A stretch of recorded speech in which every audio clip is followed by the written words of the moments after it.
Em 2023, um teste laboratorial certificado na província de Hunan relatou uma resistência à compressão de 240 megapascal para uma mistura de concreto reforçada com grafeno.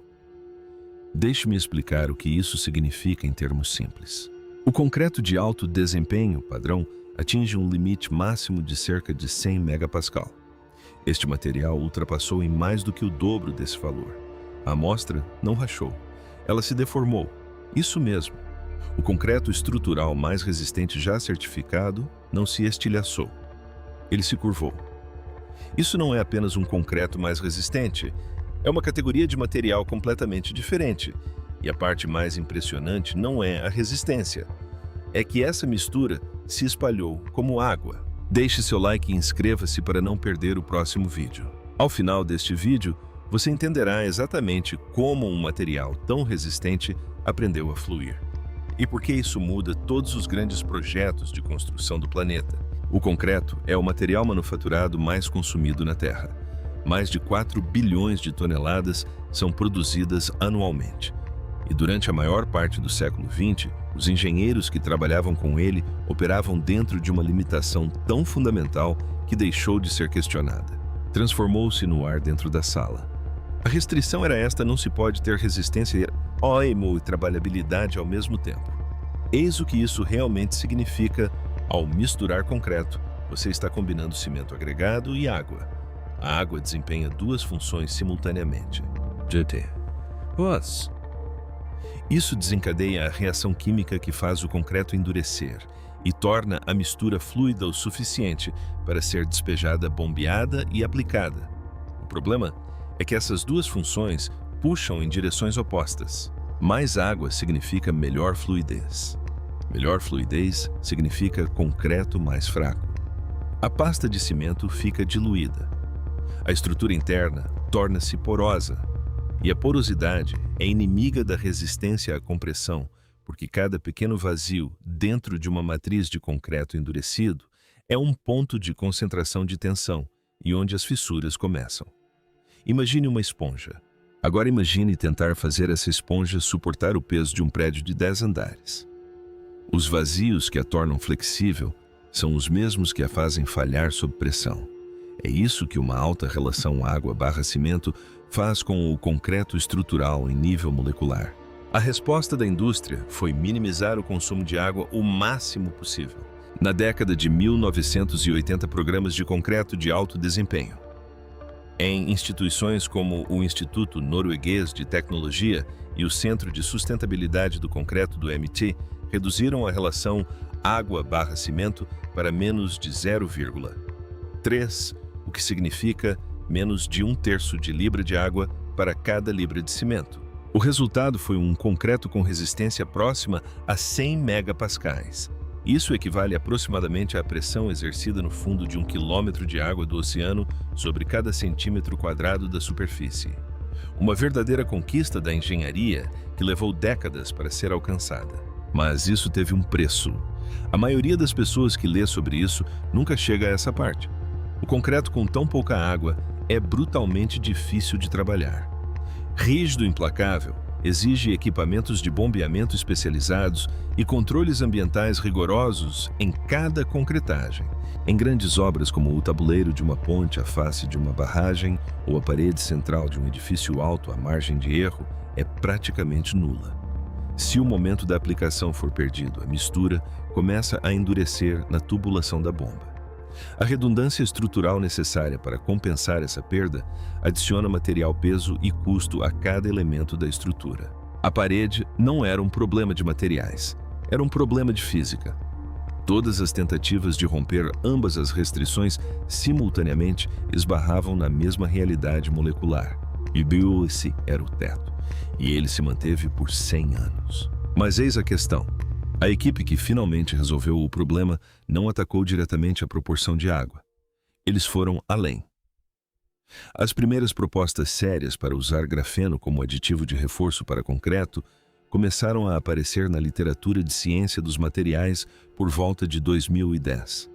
O objetivo declarado Era simples explorar a extraordinária resistência à tração do grafeno, cerca de 200 vezes maior que a do aço estrutural em peso, para reforçar a matriz de cimento na escala, onde as fissuras realmente começam, não no nível da armadura, não no nível da fibra, mas no nível das ligações cristalinas individuais que se formam dentro da pasta endurecida. A resposta da indústria da construção foi ponderada e razoável. O grafeno era caro. Era difícil de fabricar em larga escala e tinha um problema que fazia com que todas as outras objeções parecessem secundárias. O grafeno não se mistura. Quando deixado em uma pasta de água e cimento, as plaquetas de grafeno se aglomeram.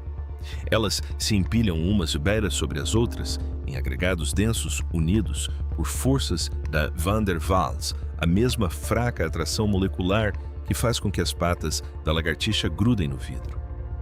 Um agregado de grafeno aglomerado praticamente não contribui para a resistência do concreto. O resultado são pequenas regiões de material extremamente reforçado, cercadas por uma matriz não mais resistente do que a original. O reforço se anula antes mesmo do concreto endurecer.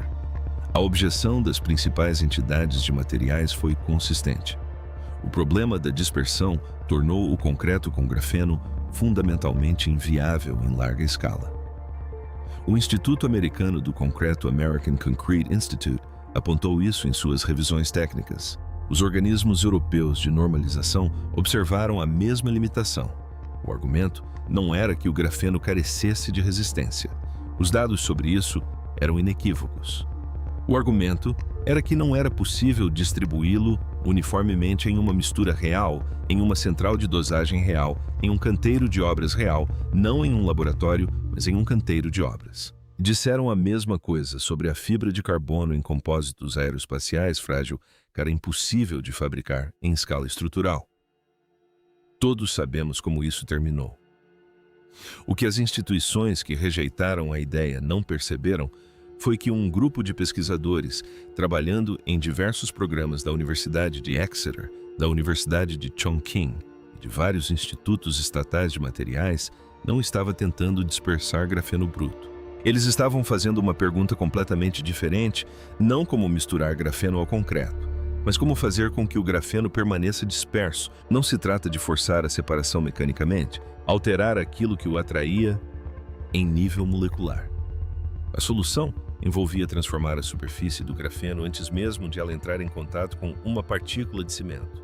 E essa transformação exigia um processo que, à primeira vista, soa mais como algo saído de uma oficina de joalheria do que de um laboratório de materiais. E o mecanismo por trás dessa resposta é a parte que torna a história verdadeiramente extraordinária, porque parece simples demais para funcionar. O problema da dispersão se resumia à química da superfície. As plaquetas de grafeno se aglomeram porque suas superfícies são eletricamente neutras e hidrofóbicas. Elas repelem a água e se atraem. Portanto, as equipes de pesquisa que trabalham nisso não tentaram separá-las mecanicamente. Elas alteraram a superfície. Pense no que acontece quando você adiciona detergente a uma panela com água gordurosa. A gordura não se dissolve. Ele se fragmenta em minúsculas gotículas que permanecem suspensas, porque a molécula de sabão possui uma extremidade que se liga à gordura e outra que se liga à água. A gordura continua presente, apenas não consegue mais encontrar outras moléculas de gordura para se aglomerar. Esse é o princípio fundamental do óxido de grafeno.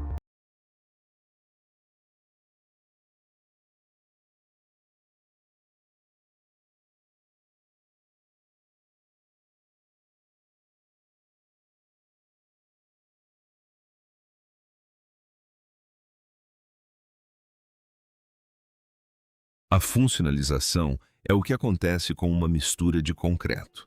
Você adiciona grupos químicos contendo oxigênio à superfície do grafeno, grupos hidroxila, grupos carboxila, grupos epóxido, e de repente a plaqueta passa a ter extremidades que se ligam ativamente à água e às partículas de cimento. Ela não forma grumos, mas se integra. O processo utilizado para fixar esses grupos é chamado de oxidação assistida por ultrassom. Uma pasta de grafeno é exposta a ondas ultrassônicas de alta frequência. O princípio físico é o mesmo de um limpador ultrassônico de joias. As ondas operam em intensidades que fragmentam fisicamente os agregados de plaquetas, enquanto o tratamento químico fixa os grupos superficiais. Não é um processo delicado, é algo mais próximo da violência controlada em nanoescala. Eis a parte que ninguém menciona uma vez que as plaquetas de grafeno são funcionalizadas e dispersas adequadamente em uma matriz de cimento. Elas não apenas aumentam a resistência à tração, como também alteram a forma como o concreto falha. O concreto convencional falha em um único evento catastrófico. Uma fissura se inicia em um vazio ou em uma ligação fraca, propaga-se pela matriz, e a estrutura perde a integridade mais rapidamente do que qualquer sistema de alerta consegue responder. O concreto reforçado com grafeno apresenta um comportamento diferente em caso de falha. As plaquetas criam uma ponte sobre as fissuras em formação. Elas mantêm as duas faces de uma fratura em desenvolvimento unidas, absorvendo energia e forçando a fissura a desviar-se ao redor da plaqueta em vez de se propagar através dela. O material não se estilhaça, ele resiste. E depois resiste ainda mais. Testes piloto na Universidade de Chongqing documentaram ganhos de resistência à compressão entre 30% e 46%, com cargas de óxido de grafeno de apenas 0,03 a 0,06% em peso de cimento, menos de uma parte em 1000 em peso. Isso não é reforço no sentido convencional da palavra. Trata-se de uma reestruturação molecular de como o material distribui e absorve a tensão. O problema de dispersão foi resolvido. O teto apresentou sua primeira rachadura real, mas a solução para a dispersão criou um problema que ninguém havia previsto. Quando você funcionaliza o óxido de grafeno e o dispersa adequadamente em uma pasta de cimento, a química da superfície que o faz se ligar tão bem às partículas de cimento também torna a mistura mais rígida. Os mesmos grupos de oxigênio que impedem a aglomeração aumentam o atrito interno entre as partículas na mistura úmida. A trabalhabilidade diminui, a fluidez diminui. E uma mistura de concreto que não flui não pode ser aplicada, não em uma concretagem real, não em escala real não, sem que as equipes trabalhem manualmente o material em cada canto da forma, o que introduz justamente a inconsistência que todo o peso-programa foi projetado para eliminar. Comparado com os testes de abatimento padrão, a medida básica de trabalhabilidade em campo utilizada na indústria, onde um cone de mistura fresca é levantado e o espalhamento resultante é registrado, a adição de óxido de grafeno nas porcentagens de carga. Alvo reduz os valores de abatimento, entre 15% e 30% em relação às misturas de controle. Isso não é um inconveniente menor. É a diferença entre uma mistura que é bombeada sem problemas por 90 metros de tubulação até a laje de um edifício alto e uma mistura que bloqueia a bomba na metade do caminho e endurece antes de ser aplicada. Eis o que a maioria das pessoas entende errado sobre a relação entre resistência e trabalhabilidade. A solução convencional era o uso de plastificantes químicos, superplastificantes redutores de água, compostos que revestem as partículas de cimento e reduzem o atrito sem adicionar água em grande quantidade. O problema era que a química padrão dos superplastificantes era ajustada para misturas de cimento comum. Ao ser adicionado a uma suspensão de óxido de grafeno, o composto competiu diretamente com os grupos de oxigênio da superfície pelos sítios de ligação nas partículas de cimento. Em algumas configurações de teste, removeu parcialmente a funcionalização do grafeno, causando reaglomeração. Você corrigiu o fluxo e quebrou a dispersão. O ganho de resistência desapareceu. A solução que surgiu de testes conjuntos entre a Universidade Donghua e um programa de engenharia de materiais ligado ao governo parece que não deveria funcionar, e é exatamente por isso que funciona. Em vez de adicionar um plastificante após a dispersão do grafeno, eles coprocessaram o óxido de grafeno com um éter policarboxilato, superplastificante aplicado durante a própria etapa de sonicação, ligação química do composto melhorador de fluxo diretamente à superfície do grafeno antes mesmo da mistura entrar em contato com o cimento. O grafeno chega ao misturador já com sua própria camada lubrificante. dispersão mantida, fluidez recuperada. Os ganhos de resistência à compressão foram mantidos em 41% acima do controle em testes independentes em estruturas de carga certificadas. Isso não é uma solução paliativa, é uma arquitetura de materiais. Mas um resultado em escala de laboratório e um resultado em escala de poros são duas coisas completamente diferentes, e a discrepância entre eles quase consumiu todo o programa. Uma amostra de laboratório é um cilindro com aproximadamente 4 polegadas de diâmetro e 8 polegadas de altura. A mistura é feita em um ambiente controlado, a cura ocorre a uma temperatura fixa e o teste é realizado sob uma máquina de ensaio calibrada por um técnico que já executou o procedimento centenas de vezes. Já em uma obra, o concreto é despejado em um caminhão betoneira transportando 8 jardas cúbicas de material com uma linha de bombeamento que leva o material até uma plataforma a 18 metros de altura e uma equipe trabalhando sob uma temperatura ambiente que pode ter variado 15 graus Celsius desde que o lote saiu da fábrica. Esses dois ambientes não produzem o mesmo resultado com a mesma composição de concreto. Todo engenheiro de materiais sabe disso. É assim que programas promissores de laboratório acabam fracassando. É aqui que a história realmente começa. O sistema coprocessado funcionou em um cilindro de teste. Fazê-lo funcionar em um caminhão betoneira exigiu a solução de um problema que a fase de laboratório nunca identificou. O óxido de grafeno, diferentemente dos aditivos convencionais para cimento, é sensível ao histórico de cisalhamento.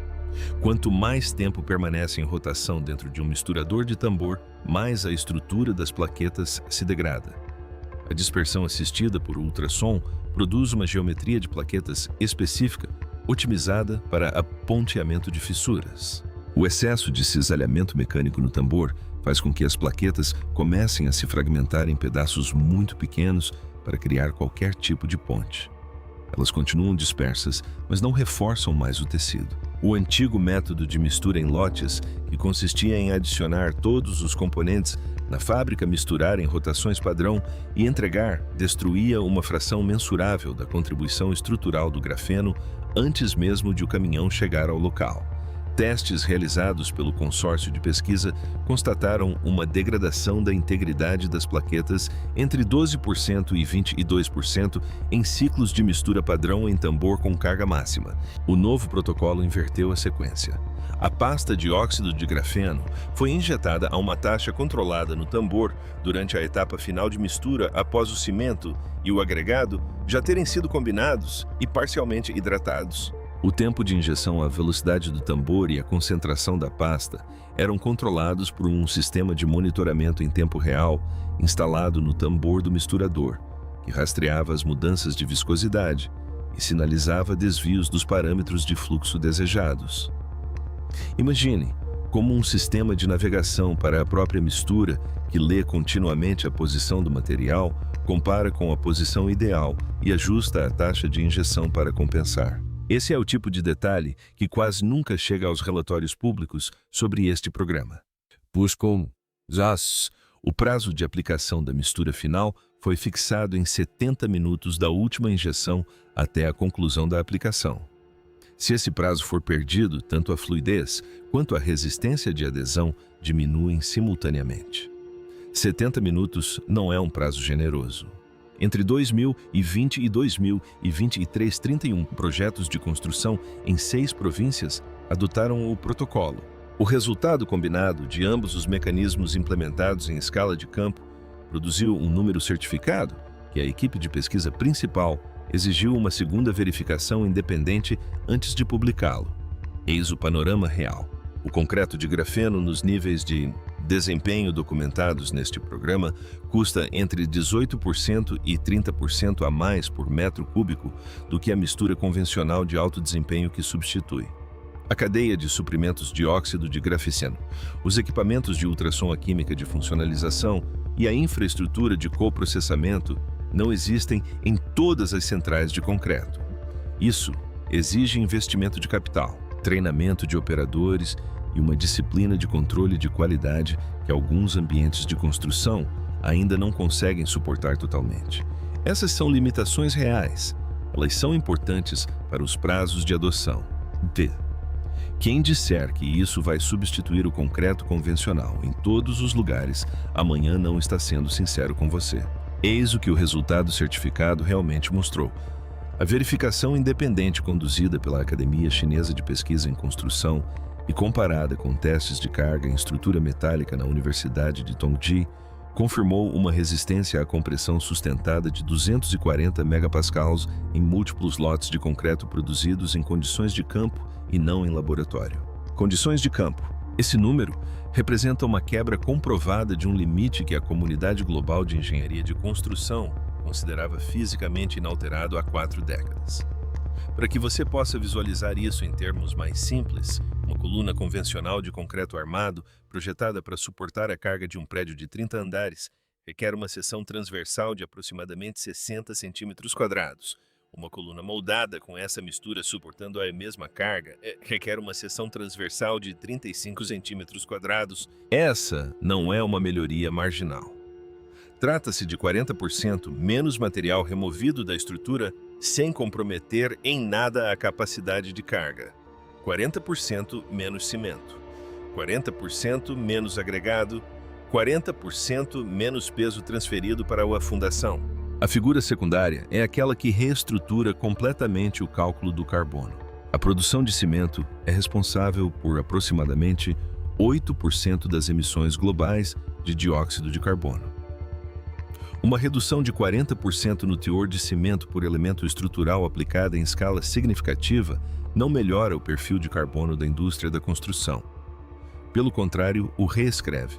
E imagens de satélite dos 31 locais do projeto, analisadas por um programa independente de monitoramento estrutural, não apresentaram sinais anômalos de assentamento ou fissuras ao longo de um período de observação de 30 meses. O material teve o desempenho em campo exatamente como previsto nos testes certificados.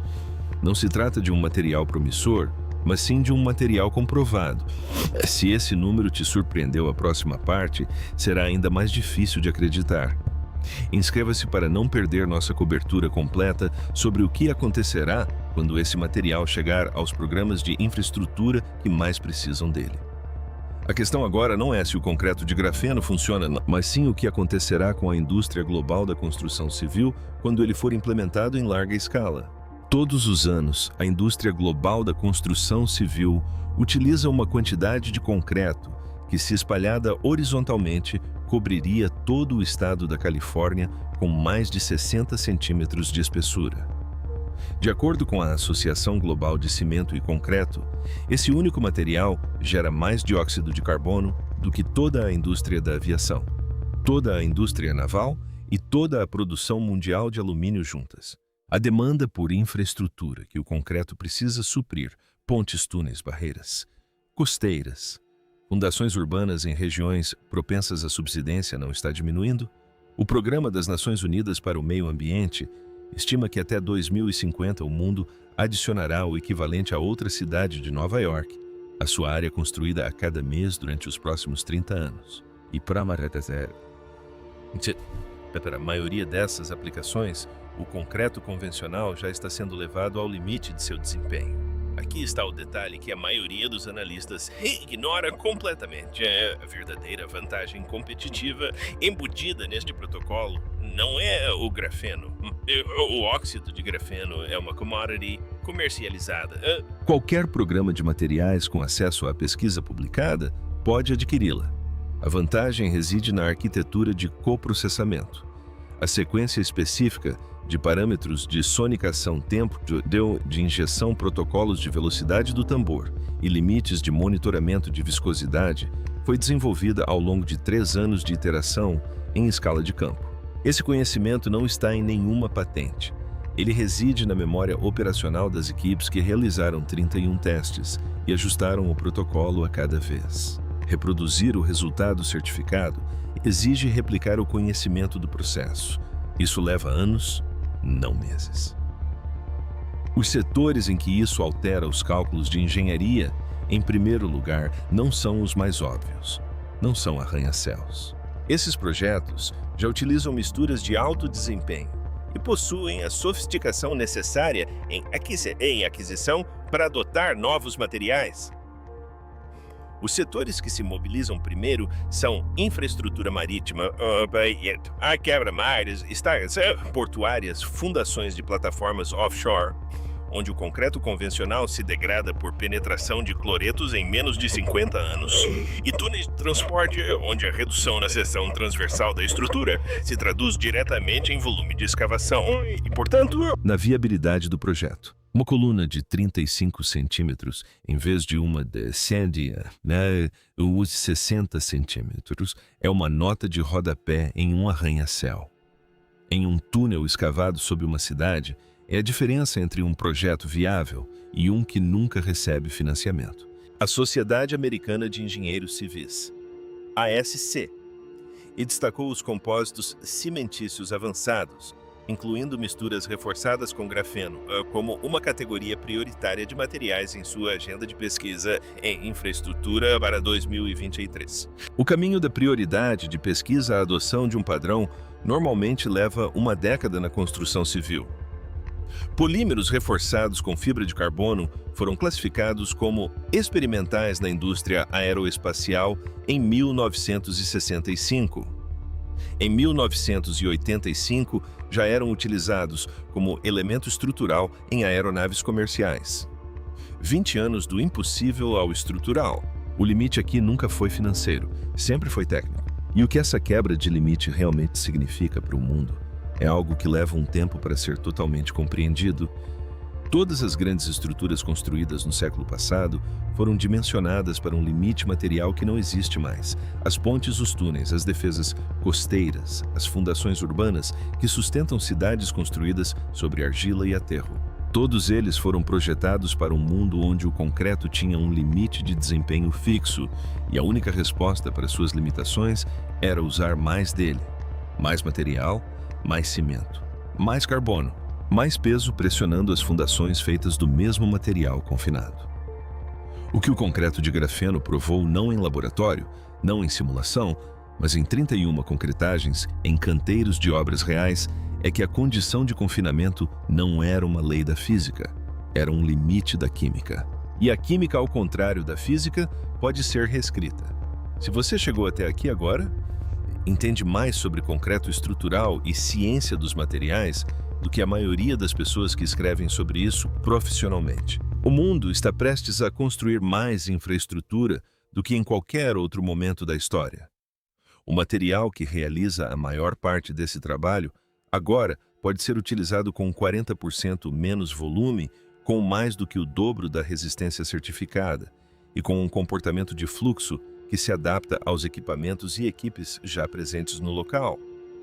Isso não é um resultado de laboratório que aguarda adaptação no mundo real. O mundo real já o adotou. 31 vezes em 6 províncias em condições que nenhum teste controlado consegue replicar completamente. O que isso muda não é apenas a resistência de estruturas individuais, é a aritmética fundamental de quanto material o ambiente construído precisa para suportar as cargas que constantemente exigimos dele. Cada coluna mais fina, cada fundação mais leve, cada concretagem produzindo uma estrutura que durará décadas a mais do que a que substituiu. Essa aritmética mudou permanentemente. Cada tonelada de cimento que não é usada é uma tonelada de carbono, que a atmosfera nunca vê.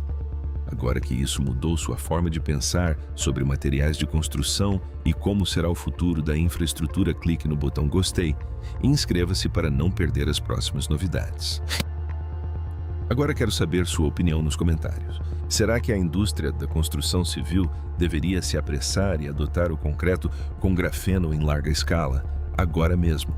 Mesmo que a cadeia de suprimentos e os sistemas de controle de qualidade ainda não estejam totalmente consolidados, ou deveria manter os métodos convencionais até que o protocolo seja padronizado e o custo adicional diminua. Ambos os lados dessa discussão têm fundamentos de engenharia sólidos.